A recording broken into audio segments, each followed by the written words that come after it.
courtesies. And on that note, I give the call to the member for Parramatta. Thank you, Madam Speaker.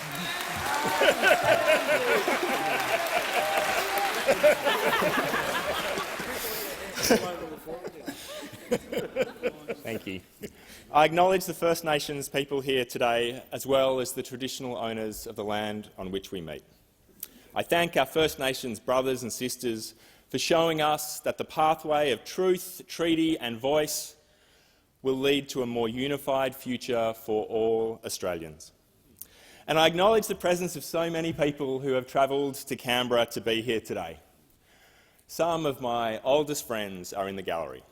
Some of you have been looking out for me since I was 3 feet tall, and it means a lot to me that you are here today, up there in the gallery, still looking out for me. High in my thoughts are all the members of the Parramatta Labor Party who are here in the gallery. My predecessor, Julie Owens, who gave nearly 2 decades of service to the Parramatta community and set a high standard that I aspire to emulate. And councillors from Parramatta and Cumberland councils, thank you for being here. Most important, I acknowledge all of the Parramatta branch members, volunteers and supporters. I am deeply grateful to you. You welcomed me, you door-knocked, street-stalled and phone-banked for me. I am here standing in this chamber because of you. And I assure you that I'll work hard every day to repay your trust.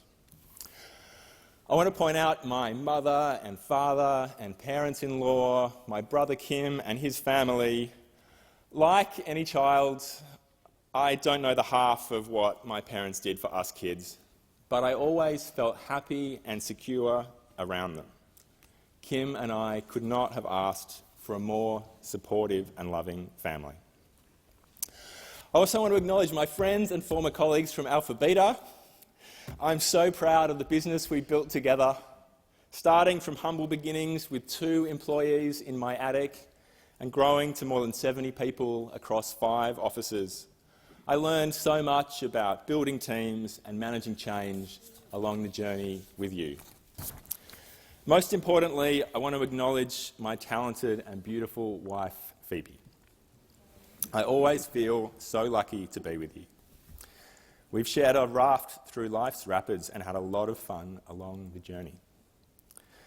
With typical generosity, you encouraged me to take this leap into politics. And while it's a great honour to be here to make a contribution to our nation, it's a greater honour to be your husband. The most difficult thing about my new job is being away from you and our 3 gorgeous children, Angus, Ruth and Ingrid. I want you to know that I miss you so much when I'm away. I also acknowledge my friends and colleagues in the Labor movement. I joined the Labor Party nearly 20 years ago. I joined the Labor Party because I was inspired by the core ideals of social justice, by the notion that we should be judged as a society by the way we treat our most vulnerable citizens, and by the simple principle that every kid deserves the best chance. But I also joined because of the people I met in Labor. From the senior politicians, to the union officials, to the staffers and the branch members, young and old. I didn't agree with everything each one of them believed, but I knew that their beliefs came from a good place, a place of optimism and compassion, a place that I wanted to be. And 20 years later, I'm still just as inspired by the ideals and the people in the Labor movement. And looking around this chamber, I recognise so many colleagues who spent the last decade of opposition building a vision for Australia's future that inspired not just me, but the whole nation.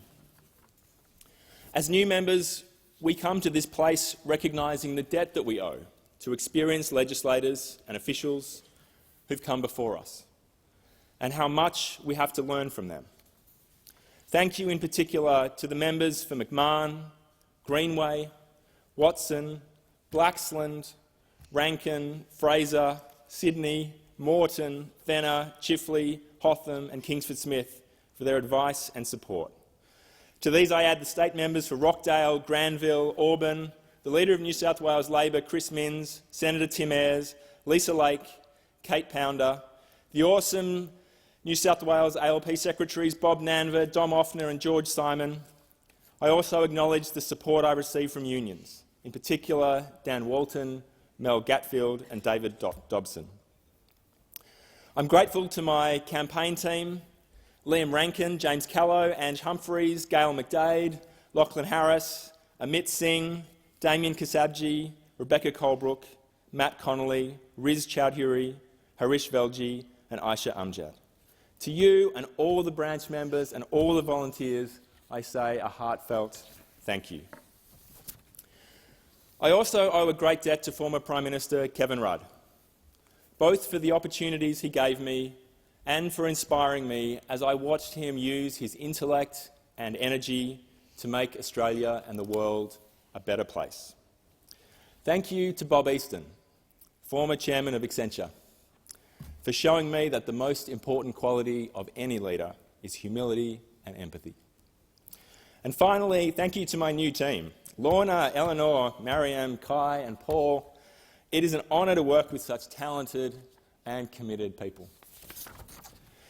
Now, I come to this place as a proud representative of Parramatta. And in case you hadn't noticed, Parramatta today is a city full of excitement. And it's not just the success of the mighty Eels. Parramatta is blossoming as the geographic heart of Greater Sydney and the gateway to the new Western Sydney powerhouse of growth. Parramatta is the most dynamic and fastest growing CBD in Australia, with 1 million square metres of prime office space already laid down and 1 million more to be built in the next 5 years. 9 university campuses have flocked to Parramatta to take advantage of the extraordinary pool of talent across Western Sydney.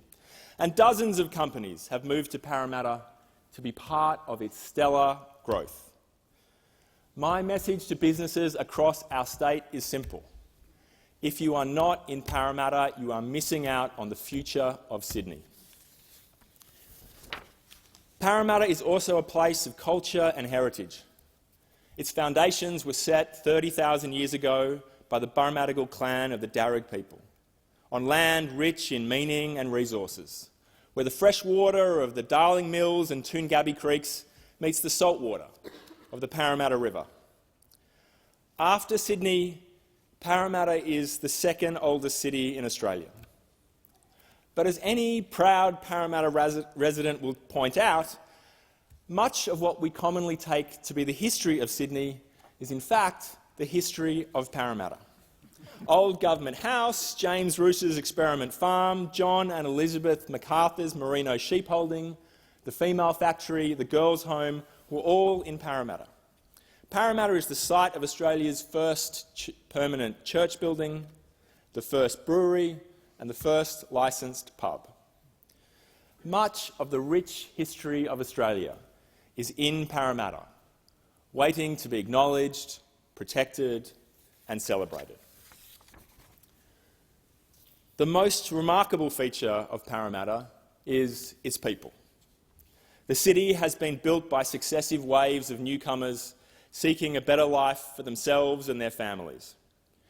Whether it's the strong Lebanese community around Harris Park or the Greek community raising a new church on the banks of the Parramatta River, or the Chinese and Koreans who've moved to Carlingford, or the Indians and Sri Lankans in Wentworthville, Westmead, and the jewel of business and culture that is Little India, or the Muslims, Afghanis, Hazaras and other communities now growing their presence.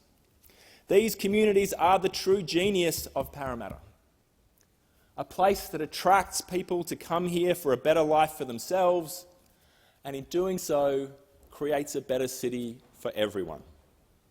Parramatta is a great city, an aspirational city, and it's my intention to help its citizens make it a global city.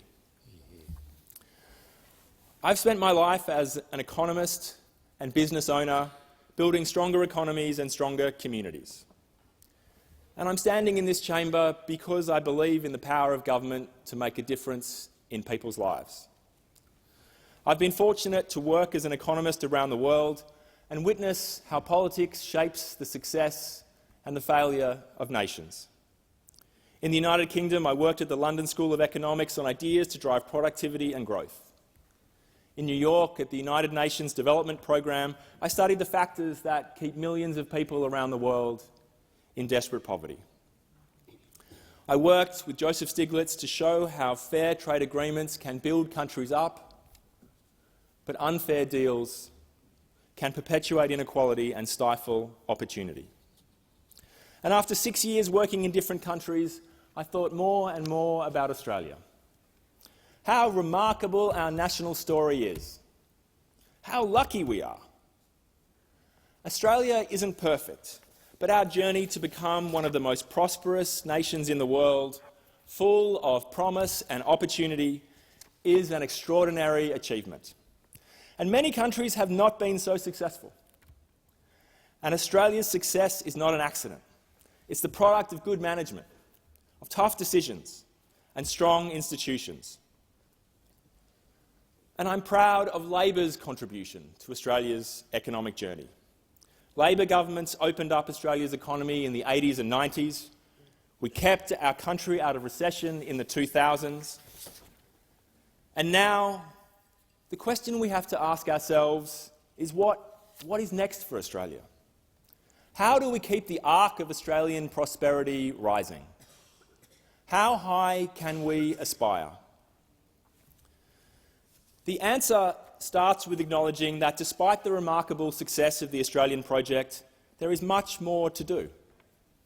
And there are many people who've been left out of our national prosperity. At the Ream factory in Parramatta recently, I met Rebecca. Rebecca is a generous, warm-hearted person.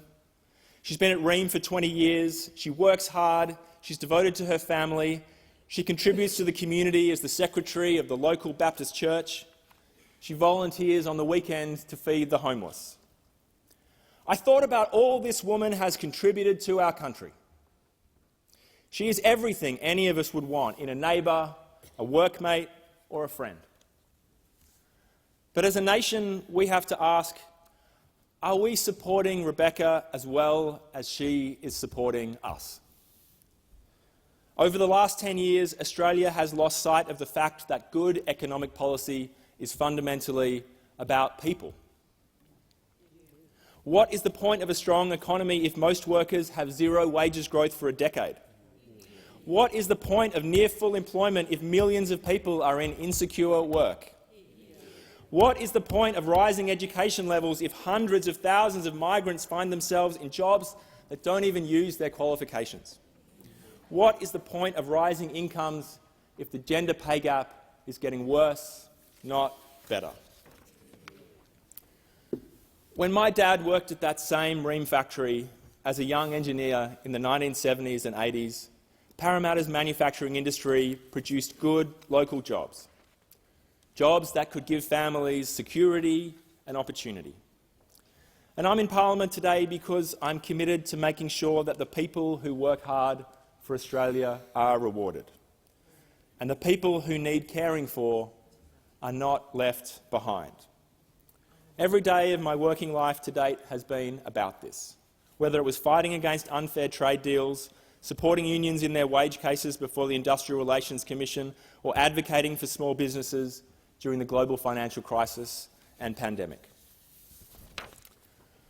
I'm also in Parliament today because I believe that we have a job to do, to remake the Australian economy and set it up for another generation of prosperity. I believe that the next wave of prosperity requires us to harness the new technologies that are transforming our homes and workplaces. Most of us have smartphones in our pockets that contain more computing power than the Apollo spaceship that landed on the moon. Every day, the world generates more new data than all the information in every Australian library combined. These technologies create new opportunities for progressive governments. Imagine a progressive health system that uses new data to make an early diagnosis before a child gets chronically sick. Imagine a progressive school system that uses technology to track the students who might be struggling and give them a little extra help before they fall behind. If we harness them for good, new technologies might give us the tools to address social injustice before it ruins lives, before it creates dissoluble inequities. Just as the Hawke and Keating governments set Australia up for prosperity by managing our transition to the global economy in the 80s and 90s, so we now have an opportunity to set up the next generation of prosperity by managing the transition to the digital economy. And this work has already started. Under the economic leadership of my friend, the Treasurer, and his strong economic team, this government is facing into our economic challenges and bringing Australians together to solve them. Under the leadership of the Minister for Industry and the Minister for Climate Change and Energy, this government is backing Australia's success in the industries of the future.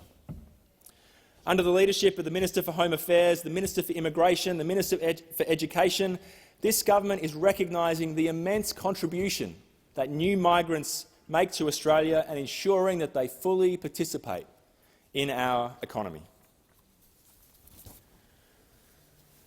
Now, as this is the last speech of the 47th Parliament, I want to finish with some words to my fellow new members, the incoming class of 2022. It is an honour to be among you. You are individually so impressive and collectively so representative. Your first speeches have been beautiful statements of vision and hope. And I share your optimism for the possibilities of Australia's future. I share your determination to use every second of this opportunity to make a difference. Like me, many of you grew up in the 80s and 90s. Our grandparents had lived through the horror of the Second World War. Our parents had lived through the anxiety of the Cold War. But as we reached adulthood in the late 1990s, the world seemed relatively peaceful.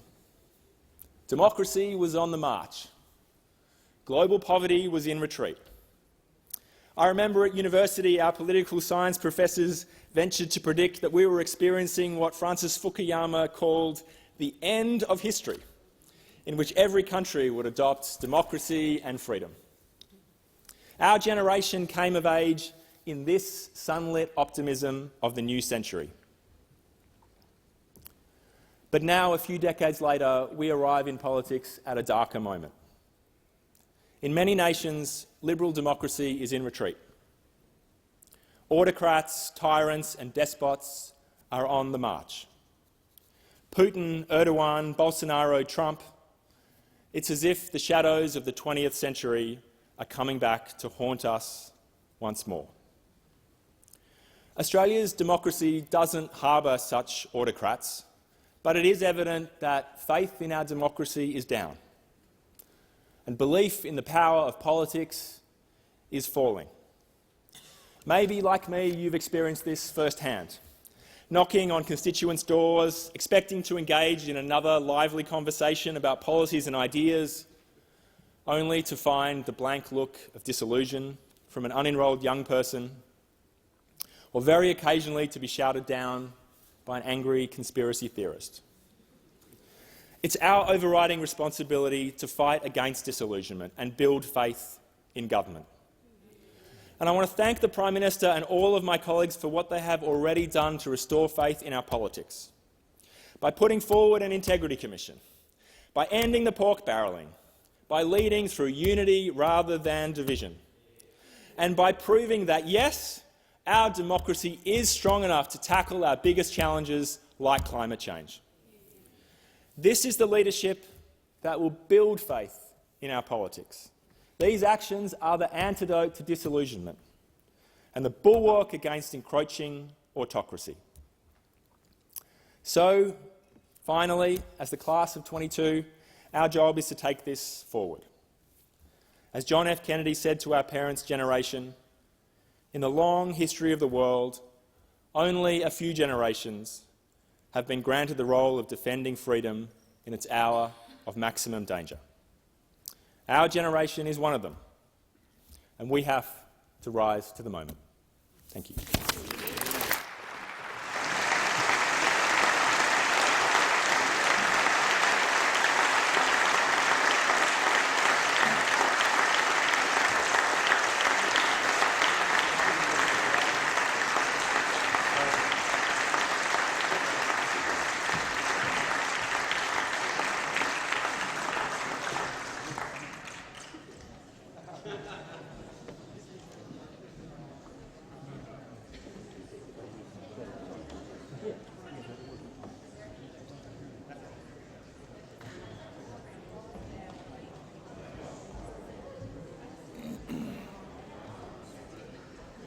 Mr. Hawke.